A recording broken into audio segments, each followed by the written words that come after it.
How is it going, everybody? Welcome back to round 3 of chapter, I think it's 15, Crisis and Resurgence. Lesson 3, we're going to be looking at Ronald Reagan's presidency in the 1980s as a whole, particularly today focusing on new conservatism and domestic policies. So, when last we left off, Carter was having a rough go, and we're going to talk a little bit about how Reagan manages to overtake Carter in the 1980s. So let's talk a little bit about the reactions of conservative America and how conservative America and this new kind of conservatism wins the election for Ronald Reagan in 1980. So let's keep in mind that since the 1930s and with Franklin Delano Roosevelt's New Deal, the power of the federal government has been expanding exponentially. However, thanks to the efforts of Nixon, Ford, Carter, and really like LBJ with the Vietnam issue, the faith in the government, trust in the government, the public's perception of the effectiveness of the government has really dwindled. It has dropped. And so these new conservatives are going to try and challenge that and renew Americans' faith in the government. And so these 1980s, late 1970s conservatives are considered new conservatives. They're different from the previous conservatives, right? They are progressive in their own way, right? They have an agenda they are looking to push. So their goals are to reduce taxes and regulations, right? Typical Republican Party platform of today, and increase private competition, help the businesses. They also want to expand the military, right? This is still the Cold War, and Reagan's going to take a lot more of a stronger stance, but we won't really talk about that until the next lesson. But he's going to spend a lot of money on the military while cutting in other areas to kind of balance the budget as best he can, right? Because he is trying to overcome this rapid stagflation of the 1970s. And so here on this top right-hand corner, we see a picture of good old Ronald Reagan with his vice president, George Herbert Walker Bush. So let's talk about Reagan winning the presidency. So Reagan's nickname was the Great Communicator. And this is because he had been an actor following World War II. More than just an actor, right? This guy was a celebrity, right? But he was also the president of the Actors Union following World War II in the 1950s and 60s before he became the governor of California. Now, as president of the Actors Guild, he actually led the charge against all those actors who had been accused of being communist. He and his wife, Nancy Reagan, they kind of led the charge against all of these actors who were being blacklisted for being supposed communists. So originally he'd been a Democrat, but he kind of changed his mind over time and served as governor of California from 1967 to 1975. He made a name for himself during this period by being tough on student protesters, right, during this countercultural revolution of the 1960s and 70s, the Vietnam era, right? He cracked down on them using his powers as governor. He also ran for president twice during this period and didn't find a whole lot of success. And then in 1980, he runs again, picking George Herbert Walker Bush, a congressman from Texas. And when we get to him, you'll find out one of the most qualified people to be president in American history as his running mate. Now, Carter, the incumbent, right, the sitting president at the time, didn't stand a chance as a result of those things from the last lesson, right, the Iranian hostage crisis and the tanking economy. He knew that he was in a pickle, right? He was between a rock and a hard place. He had also, and we don't really talk about this a whole lot in this class, had given a speech towards the tail end of his presidency, basically blaming all of the problems in America for Americans' lack of moral character. He says, you guys aren't being good people, and this is why this is happening. And so America was like, wow, you're going to insult us and blame us for this instead of being our leader. And so that was really the nail in the coffin for him. He actually approached it from a religious standpoint, says, you're not being good enough Christians. And so Reagan's going to use this anti-Carter momentum, along with the support of these people that we will call the New Conservative Movement, to win the presidency. So before we move on looking at these new conservatives, let's take a look at a snippet from Ronald Reagan's inaugural address in 1981. So in his inaugural address in 1981, Reagan explained his views on the role of the government. Quote, in this present crisis, government is not the solution to our problem. Government is the problem. From time to time, we've been tempted to believe that society has become too complex to be managed by self-rule, that government by an elite group is superior to government for, by, and of the people. Well, if no one among us is capable of governing himself, then who among us has the capacity to govern someone else? All of us together, in and out of government, must bear the burden. The solutions we seek must be equitable, with no one group singled out to pay a higher price. So based on his inaugural address, how did Reagan view government? Right, I want you to take a moment and answer that question. You can either do that in the comments or shoot me an email, jot it down on a piece of paper, and make sure you reference the document, right? Look at the evidence from the speech. And then why does Reagan's view of government continue to appeal to many citizens today? Why do people in America think that small government, less involved government is better? So I want you to go ahead and answer those questions, and we'll come back and discuss the answers to those questions in Lesson 4. So moving on, let's talk about these new conservative movements. The first one we're going to talk about is the National Rifle Association. So they were originally formed to promote shooting and marksmanship skills back in 1871 following the Civil War, right? They were founded to promote responsible, educated gun ownership in the middle of the Gilded Age. But we're talking almost 100 years later, right? So the goals and ideologies might have changed a little bit. So they'd really stayed out of politics until the 1960s, after the passing of the Gun Control Act of 1968, which made it a little bit more difficult to get a hold of guns in America. And that was passed as a result of the rapid assassinations back-to-back of John F. Kennedy, his brother Bobby Wright, Robert F. Kennedy, and Martin Luther King. So these very high-profile assassinations committed using guns led to stricter gun laws. And so the National Rifle Association fought against that. And that's when they started really supporting conservatives who believe generally that the government should be less involved, right? And that they have to protect the Second Amendment. Traditionally, they are conservative, but not all members of the NRA are conservative. And they endorsed Reagan. And so that meant that anybody that was very pro-gun, very pro-Second Amendment was going to vote, if they allied themselves with the NRA, in favor of Ronald Reagan. This was the first time they'd ever officially endorsed a presidential candidate. And so that gave him a pretty big boost. The next group we're going to talk about is the, quote, moral majority. This group led by Jerry Falwell, headed up by this gentleman here on the top right-hand corner of your screen. So the moral majority were fundamentalist Christians, conservative traditionalist Christians, led by an evangelist, Jerry Falwell.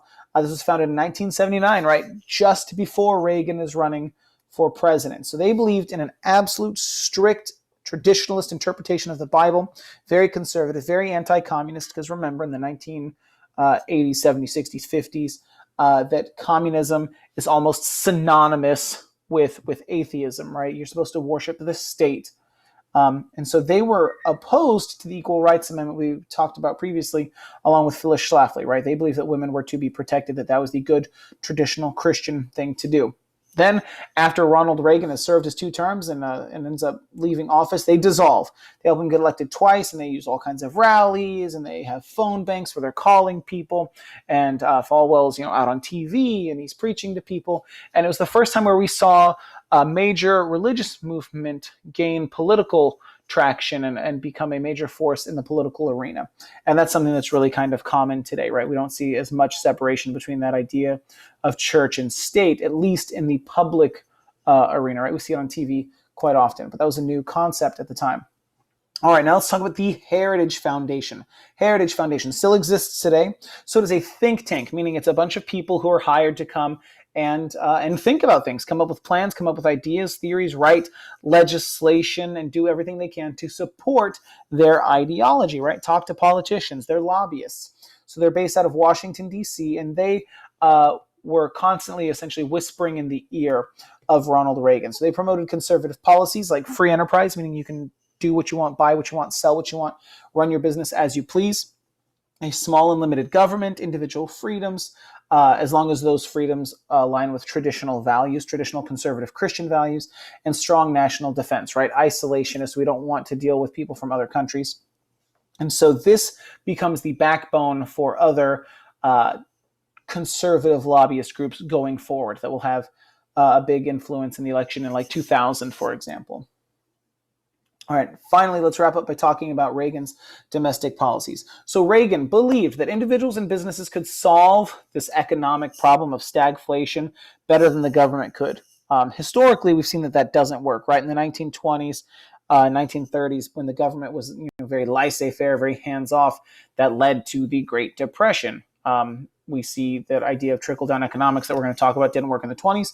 It doesn't work in the 80s, and it's certainly not working right now in the modern times. So this concept, this proposed cure for stagflation of trickle-down economics gets the nickname of Reaganomics. So we're going to talk a little bit about what defines Reaganomics. So Reaganomics is also known as supply-side economics or trickle-down economics, meaning that you support the suppliers, you support the business owners, you support the wealthy, and then that wealth will trickle down, right? If they have a lot of money, theoretically, it should make it down to the poor people. However, history has shown us that rich people don't get rich by giving away their money. So this doesn't pan out the way that they thought it would. So step one of Reaganomics is obviously to reduce taxes and regulations, make it easier for big businesses to make more money. Step two, make it easier for them to produce goods so that they can sell them and again, make money.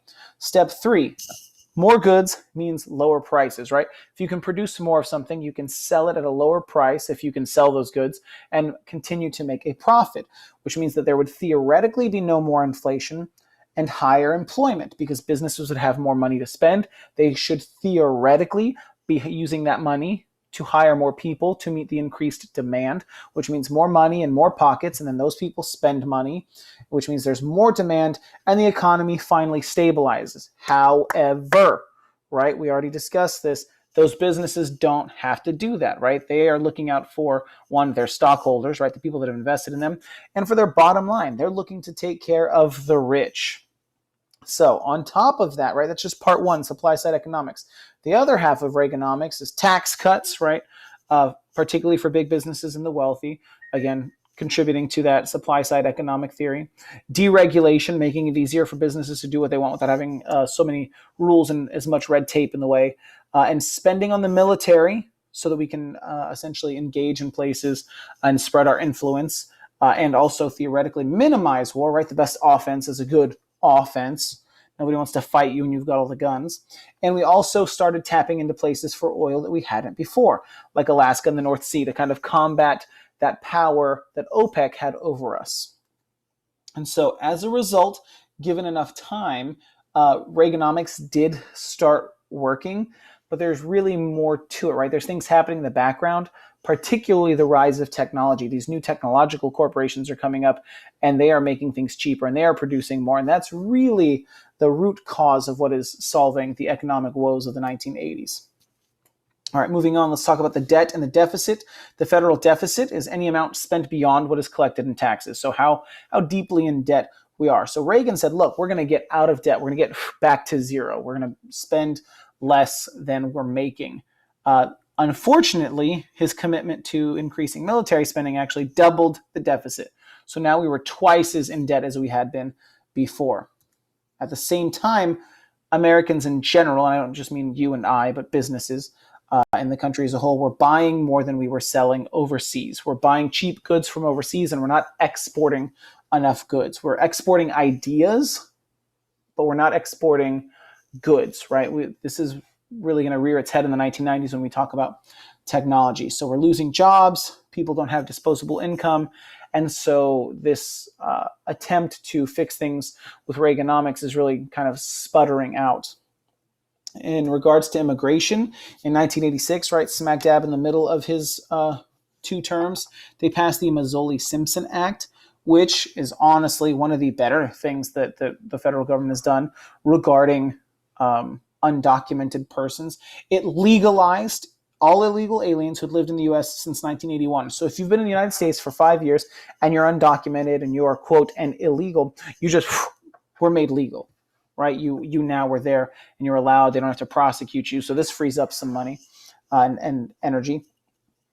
So essentially we just said, hey, fine, come on in, it's fine. And then he does something remarkable, and he nominates the first woman on the Supreme Court. Sandra Day O'Connor becomes the first woman to serve as a Supreme Court Chief Justice. So go Sandra D. And she's from Texas. So, woo, she's a good old girl. But again, was a conservative court justice, served for a long time. And now it's time for a quiz. Last little bit for the day here. So question 1, which diagram is about Sandra Day O'Connor, right? We just finished talking about her. Is it A, she was the first woman named to the Supreme Court and she provided the swing votes in many important cases? B, first woman nominated as a candidate for vice president, received more votes than any previous candidate? C, first female member of the U.S. Senate and she supported women's suffrage as a natural right? And D, first female elected to serve as governor of a state, united political opponents to achieve progress. So she was the first what? Take a moment, pause the video if you need to, and hopefully you come to the correct answer, which is A, right? The first woman on the Supreme Court. Moving on to question 2. Which quotation could most likely be attributed to Sandra Day O'Connor? Hopefully you're seeing a pattern here in the questions. I know how important this person, Sandra Day O'Connor, is on the STAR test. So which quote would most likely be attributed to Sandra Day O'Connor? F, the power I exert on the court depends on the power of my arguments, not on my gender. G, yes, I did feel a special responsibility to be the first American woman in space. H, I came to Washington to work for God, FDR, and the millions of forgotten, plain, common working men. Or J, I only knew that, as I was being arrested, that it was the very last time I would ever ride in humiliation of this kind. So we see quotes here from several famous women in American history, 3 of which we've learned about, 1 of which we have not and will not. But hopefully you know that F is the correct answer, right? She serves on the Supreme Court. Hopefully you remember that H is Frances Perkins, served under FDR, and J, right, Rosa Parks. And the last question for the day, question 3. The policy objectives of Reaganomics were based on the theory that what? So what was the driving idea behind Reaganomics, behind Reagan's plan to fix the economic troubles of America in the 1980s? Is it A, borrowing from foreign countries would help cover the costs of domestic programs? B, significant increases in government spending would help reduce unemployment? C, broad tax cuts and financial deregulation would promote economic expansion? Or D, reducing trade barriers would result in a budget surplus? Which of these things correctly describes Reaganomics? Take a moment, answering it in 3, 2, 1. Hopefully you came to the correct answer, and the correct answer is C, right? Cutting taxes and deregulating businesses would hopefully give them more money that would then trickle down. Doesn't quite pan out that way. And that's it for today. Just 3 quick questions.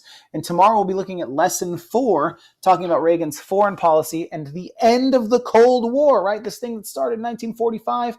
It is 45 years later, and we're finally seeing things with Russia come to an end. And we'll talk about the end of the Soviet Union, the fall of the Berlin Wall. It will be phenomenal. So you guys take it easy. It's been fun. It's been real, but it ain't been real fun. You've been awesome, and I've been Bennett. See you guys in the next lesson.